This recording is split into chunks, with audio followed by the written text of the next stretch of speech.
আগের ভিডিওতে আমরা স্বাভাবিক সংখ্যা সম্পর্কে আলোচনা করেছি এবং এখানে দেখো আমি স্বাভাবিক সংখ্যা রেখাকে নিয়েছি এবং 1 থেকে 9 পর্যন্ত দেখিয়েছি এবং এই তীর চিহ্নটি দেওয়ার মানে হচ্ছে যে তুমি যত ডান দিকে এগোবে ততই তুমি স্বাভাবিক সংখ্যা পেতে থাকবে নির্দিষ্ট দূরত্ব অন্তর অন্তর। এখন আমাদের যে কাজটি এতক্ষণ পর্যন্ত চলছিল সেটি হচ্ছে যে আমরা সবসময় একের ডান দিকে আমরা ছুটছিলাম এবং আস্তে আস্তে এক এক করে স্বাভাবিক সংখ্যাকে খুঁজে পাচ্ছিলাম। কিন্তু প্রশ্ন হতেই পারে যে আমরা যদি একের বাঁ দিকে যাওয়ার চেষ্টা করি তাহলে কি ঘটনা ঘটতে পারে। তো সেই উত্তরটি আমি এখানে কিছুটা হলেও দেওয়ার চেষ্টা করব এই ভিডিওতে। তো সেটি করার আগে প্রথমে আমরা একটি ঘটনাতে আসি। ধরো তোমার কাছে একটি বক্স রয়েছে, এখানে একটি বক্স রয়েছে এবং এই বক্সটির এই অংশটি খোলা রয়েছে, যেটি বক্সটির ভেতরের অংশের সাথে বাইরের অংশ কানেক্টেড, মানে যুক্ত আর কি। এবং এই বক্সটির মধ্যে কতগুলি গ্যাসের অণু রয়েছে। ধরো এই একটি অণু এবং এখানে আমি আরও কতগুলি কপি নিয়ে নিচ্ছি। তো দেখো আমাদের কাছে একটি বক্স রয়েছে এবং এই বক্সের মধ্যে কতগুলি গ্যাসের অণু রয়েছে। আমি এখানে 9টি গ্যাসের অণু নিয়েছি এবং এই গ্যাসের অণুগুলি যেহেতু এদিক ওদিক চলাফেরা করছে এবং ছোটাছুটি করছে, তাহলে সেখানে একটা সম্ভাবনা দাঁড়ায় যে কোনো কোনো গ্যাসের অণু এইখান দিয়ে বাইরে বেরিয়ে আসতে পারে। তো সেই বাইরে বেরিয়ে আসার আগে যখন সমস্ত অণুগুলি গ্যাসের এই বাক্সের মধ্যে ছিল, তাহলে সেই অবস্থায় আমি যদি এই ঘটনাটিকে যদি আমি এই স্বাভাবিক সংখ্যারেখার ওপর যদি বোঝাতে চাই তাহলে আমরা এইখানে রয়েছি, এই 9তে রয়েছি। এখন যেহেতু গ্যাসের অণুগুলি চলাফেরা করছে এদিক ওদিক, তো ধরো একটি গ্যাসের অণু বাইরে বেরিয়ে পড়লো, তাহলে এই অবস্থা আমাদের গ্যাসের অণুর সংখ্যা 8টি হয়ে গেল। তার মানে কি আমরা এইখানে এসে পৌঁছালাম।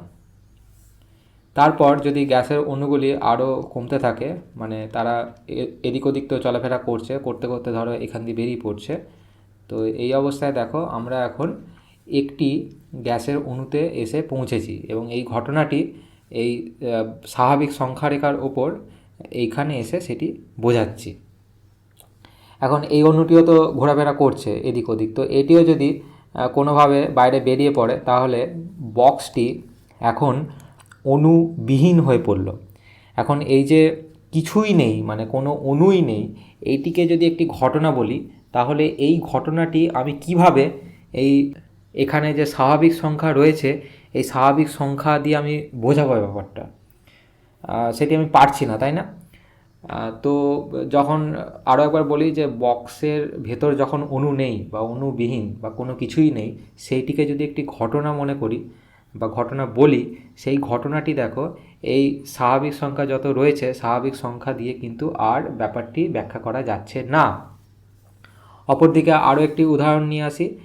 ধরো এই একটি গাছ রয়েছে এবং গাছের শাখা পোশাকাও রয়েছে এবং এই গাছে কতগুলি পাতা আমি নেব এবং ধরো এখানে একটি পাতা রয়েছে, এখানে একটি পাতা রয়েছে, এখানে একটি পাতা রয়েছে, তারপর এখানে একটি পাতা রয়েছে, এখানে একটি পাতা রয়েছে। কটি হলো? 1টি 2টি 3টি 4টি 5টি 6টি 7টি 8টি 9টি।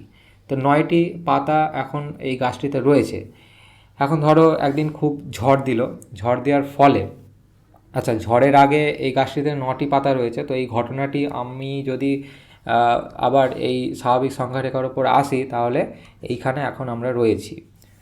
এবার যেহেতু ঝড় দিয়েছে, ঝড় দেওয়ার ফলে গাছের পাতা তো ঝরে পড়বেই এবং সেটি এখন হয়ে দাঁড়ালো, মানে ঝড় দেওয়ার পর 1টি 2টি 3টি 4টি, তার মানে আমরা এখন স্বাভাবিক সংখ্যারেখার ওপর এইখানে রয়েছি। এবার তার পরের দিন ধরো আবারও ঝড় দিল এবং ঝড় দেওয়ার পর একটি পাতা বাদ দিয়ে বাকি সমস্ত পাতা ঝরে পড়লো। তো এই ঘটনাটি যদি এই স্বাভাবিক সংখ্যা দিয়ে বোঝাতে চাই তাহলে আমরা এখন এই স্বাভাবিক সংখ্যারেখার ওপর এইখানে রয়েছি। এখন তারপরের দিনও যদি ঝড় দেয় আবার এই পাতাটিও ঝরে পড়লো। তো গাছটি দেখো এখন পাতাবিহীন হয়ে পড়লো, কোনো রকম পাতাই নেই। তো এইখানে আর কিন্তু আমি এই স্বাভাবিক সংখ্যা দিয়ে, যতগুলি স্বাভাবিক সংখ্যা আমাদের রয়েছে, মানে যতগুলি স্বাভাবিক সংখ্যা হতে পারে সেই সংখ্যাগুলি দিয়ে কিন্তু আমরা আর কিন্তু এই গাছটির যে পাতাবিহীন হয়ে পড়েছে সেই ঘটনাটিকে আর কিন্তু ব্যাখ্যা করতে পারছি না। তাহলে দুই ক্ষেত্রেই দেখতে পেলাম যে যখন এখানে অণুবিহীন হয়ে পড়লো বা এখানে গাছে পাতাবিহীন হয়ে পড়লো, তখন দুইটি ঘটনা কিন্তু আর এই স্বাভাবিক সংখ্যা দিয়ে কিন্তু আমি আর ব্যাখ্যা করতে পারছি না। তো এইখানে আসে আমাদের নতুন একটি সংখ্যা, সেটি হচ্ছে 0। এবং এই যে আধুনিক যে 0, যেটি এখন গণিত বা বিজ্ঞান বা অন্যান্য ক্ষেত্রে প্রয়োগ করা হয়, তো এই 0-র আবিষ্কার মূলত ভারতবর্ষেই হয়েছিল প্রথমে। এবং তারপরে অনেক বেশ কয়েকশো বছর ধরে পশ্চিমী দুনিয়া এই শূন্যের যে গুরুত্ব সেটি কিন্তু বুঝতে পারেনি।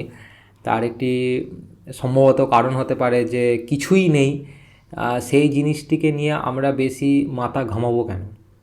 কিছু যদি থাকে সেইটি নিয়ে আমরা বলবো, একটি দুটি তিনটি যদি গ্যাসের অণু থাকে বা গাছের পাতা থাকে সেইটি নিয়ে আমরা ব্যাখ্যা করতে পারি বা আলোচনা করতে পারি। কিন্তু কিছুই নেই, সেইটিকে নিয়ে আমরা কেন মাথা বেশি ঘামাবো বা সময় নষ্ট করব। তো এই কারণে মানে এই সম্ভাব্য কারণের জন্য শূন্যকে গ্রহণ করা হয়নি বেশ কয়েকশো বছর ধরে, পুরোপুরি নিষিদ্ধ ছিল। কিন্তু পরবর্তীকালে তারাও এই শূন্যকে আস্তে আস্তে বুঝতে পারে, শূন্যের গুরুত্ব, এবং শূন্যকেও তাদের মানে স্বাভাবিক জীবনে শূন্যের প্রয়োগ করতে শুরু করে। এখন শূন্য যেহেতু নিয়ে এলাম, এখন প্রশ্ন একটা উঠছে যে এই শূন্যকে এখন এই যে স্বাভাবিক সংখ্যারেখা রয়েছে কোথায় বসাবো। সেটি বসাবার আগে প্রথমে অপ্রয়োজনীয় জিনিসগুলি আমি মুছে দিই।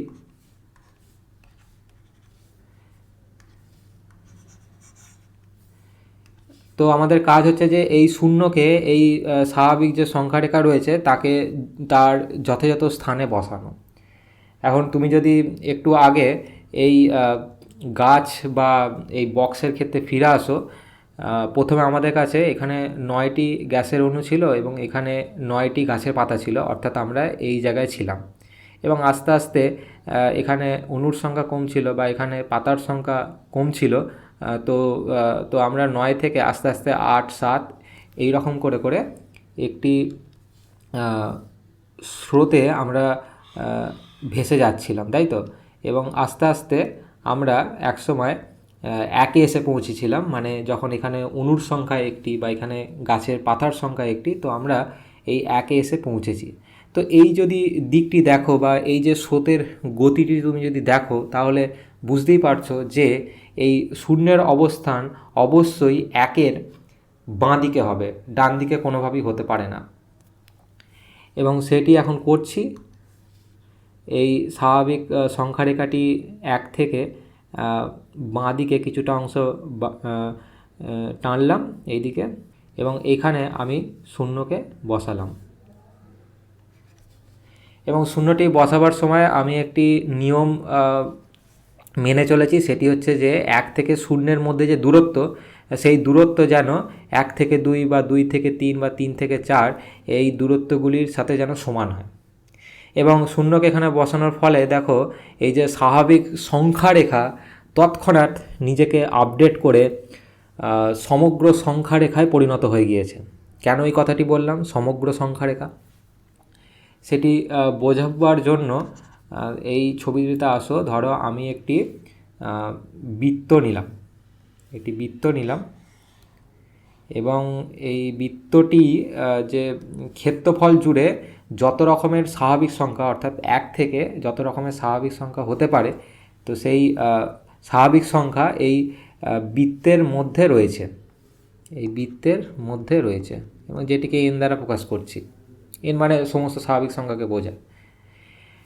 এখন আমি আরও একটি বড় বৃত্ত নেব, এই বৃত্তটিকে আমি এইভাবে রাখলাম, এবং রাখা মাত্রই দেখো আমাদের কাছে একটি সুন্দর জায়গা তৈরি হয়ে গিয়েছে, সেটি হচ্ছে যে এইটি।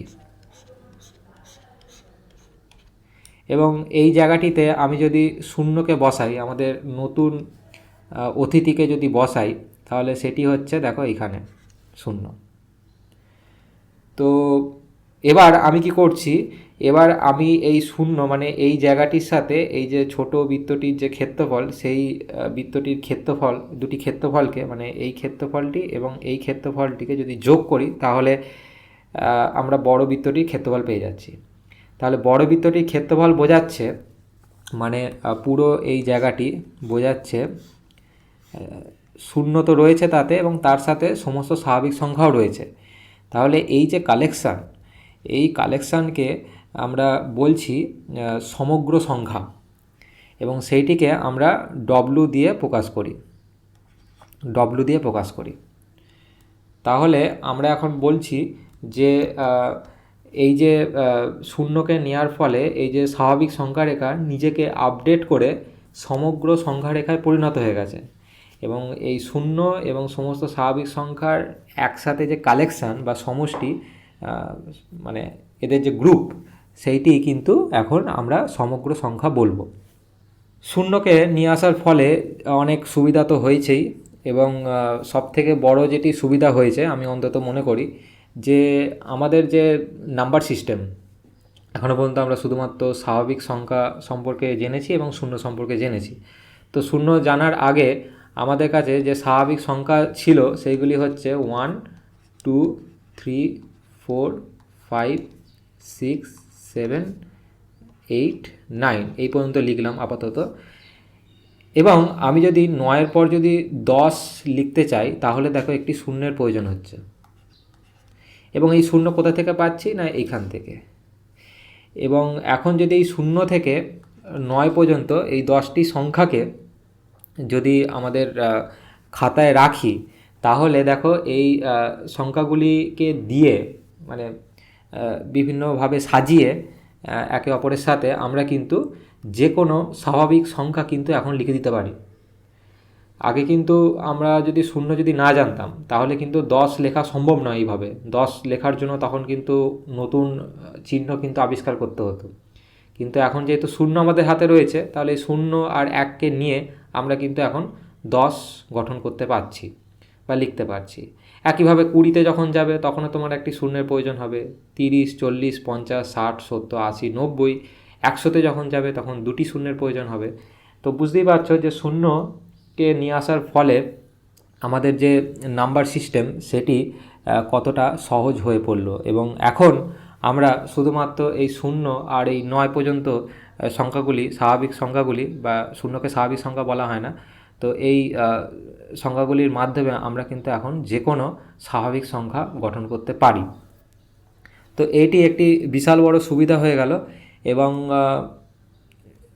একই সাথে শূন্যের কিছু অসুবিধাও রয়েছে, এবং সেই কারণেই আমি শূন্যকে একটি ভয়ঙ্কর সংখ্যা হিসাবে মেনে চলি। তার কারণ হচ্ছে যে যদি শূন্যের কয়েকটি যে শূন্য গণিতে যে সমস্যা তৈরি করে, তার বেশ কয়েকটি উদাহরণ রয়েছে, এবং তার মধ্যে আমি যদি একটি উদাহরণ তোমাকে দেখাই, তাহলে তুমি বুঝতে পারবে। যে ধরো তোমার কাছে কোনো একটি স্বাভাবিক সংখ্যা রয়েছে x, সেটি 1 হতে পারে, 2 হতে পারে, 130 হতে পারে, এবং এই স্বাভাবিক সংখ্যাকে তুমি যদি 0 দিয়ে ভাগ করো, তাহলে উত্তরটি কী হবে? অনেকের উত্তর হতে পারে, মানে অনেকে বলতে পারে যে এটি সরাসরি অসীম হয়ে যাবে। কিন্তু এই ধারণাটি ভুল। তার কারণ আমরা একটু দেখি যে কেন এই ধারণাটি ভুল।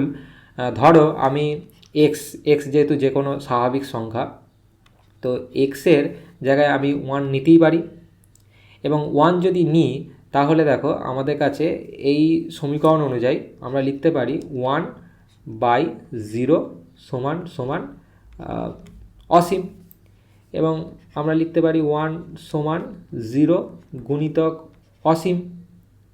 আবার আমি xকে 1 না নিয়ে xকে আমি 5ও নিতে পারি, x সমান সমান 5, এবং সেই ক্ষেত্রেও যদি এটি ঠিক হয়, মানে 5 নেওয়ার পরও যদি এটিকে ঠিক মনে করি, তাহলে আমাদের কাছে হয়ে উঠছে কত? 5/0 সমান সমান অসীম, এবং এখান থেকে আমরা লিখছি 5 সমান সমান 0 গুণিতক অসীম। এখন দেখো আমাদের কাছে দুইটি সমীকরণ রয়েছে এবং এখানে দেখতে পাচ্ছ এবং এখানে দেখতে পাচ্ছ দুইটি সমীকরণের দুটিতেই ডান দিকে দেখো 0 গুণিতক অসীম এবং 0 গুণিতক অসীম। তাহলে এই ডান দিকে যেহেতু সমান, তাহলে বাঁ দিকগুলো সমান হতে হবে এই অনুযায়ী।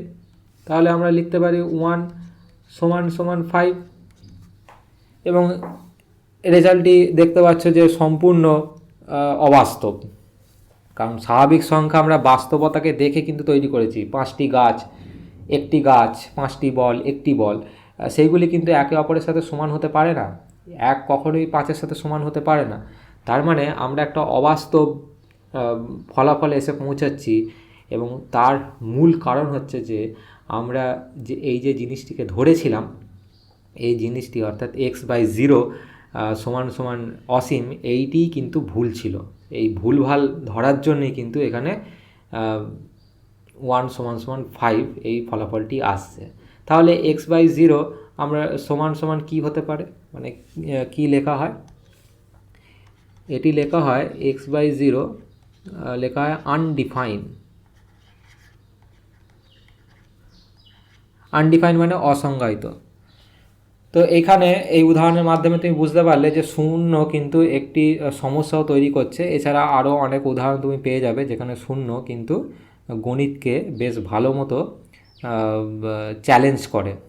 এখন আপাতত শূন্যকে ভুলে যাই এবং স্বাভাবিক সংখ্যাতে আবারও আসি। এবং স্বাভাবিক সংখ্যাতে ধরো তুমি ইতিমধ্যে এখনও তুমি জেনে গেছো যে যোগ কী জিনিস তুমি জানো, গুণ কী জিনিস তা তুমি জানো, বিয়োগ কী জিনিস তাও তুমি জানো এবং ভাগ কী জিনিস তুমি তাও জানো। তো এখন যোগে আসি। যোগে আসছি এবং এসে যদি যে কোনো দুটি স্বাভাবিক সংখ্যা নাও, ধরো 1 এবং 2 নিলে, তাকে যদি যোগ করো তুমি গিয়ে দেখবে একটি স্বাভাবিক সংখ্যাতেই পড়ছো। মানে 1-এর সাথে 2 যোগ করলে তুমি দেখবে 3-এ গিয়ে পড়ছো, 3-4 যোগ করলে তুমি কিন্তু 7-এ গিয়ে পড়ছো, বা 7-8 যোগ করলে তুমি কিন্তু 15-তে গিয়ে পৌঁছাচ্ছ। তো দেখতেই পাচ্ছ যে যোগের সাপেক্ষে যে কোনো দুটি স্বাভাবিক সংখ্যাকে তুমি নাও, সেই যোগফলও কিন্তু একটি স্বাভাবিক সংখ্যা হবে।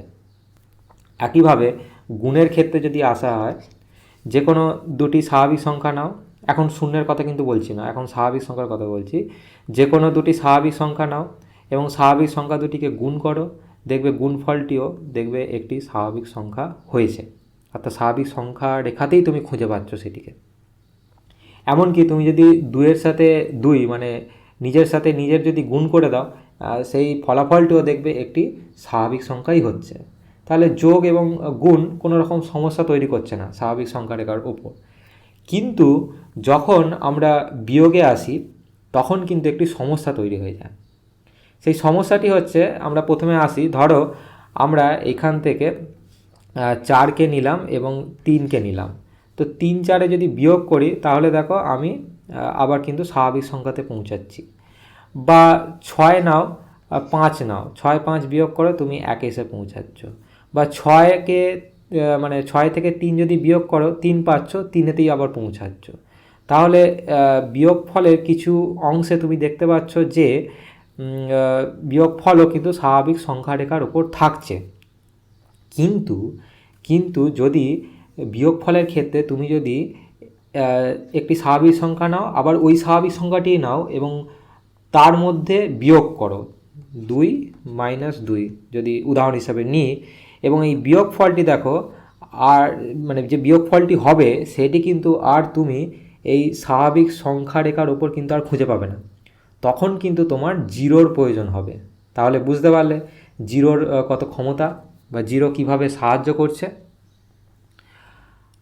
অপরদিকে তোমার যদি বিয়োগফল ধরো প্রথমে যে স্বাভাবিক সংখ্যাটি যদি 3 হয় এবং পরের স্বাভাবিক সংখ্যাটি যদি বড় হয়, সেই ক্ষেত্রে একটি অন্য গল্প তৈরি হয়ে যায়, সেটি আমি পরের ভিডিওতে বা তারপরের ভিডিওতে বলবো। তার আগে তুমি বুঝতে পারলে যে জিরো কীভাবে আমাদের সাহায্য করছে। এবং ভাগের ক্ষেত্রে এখন আসছি না, ভাগের ক্ষেত্রে যখন যাবো আরও নতুন নতুন নতুন নতুন সংখ্যা তৈরি হবে, যেগুলি তুমি এখন আপাতত জানো না, ধরে নিচ্ছি।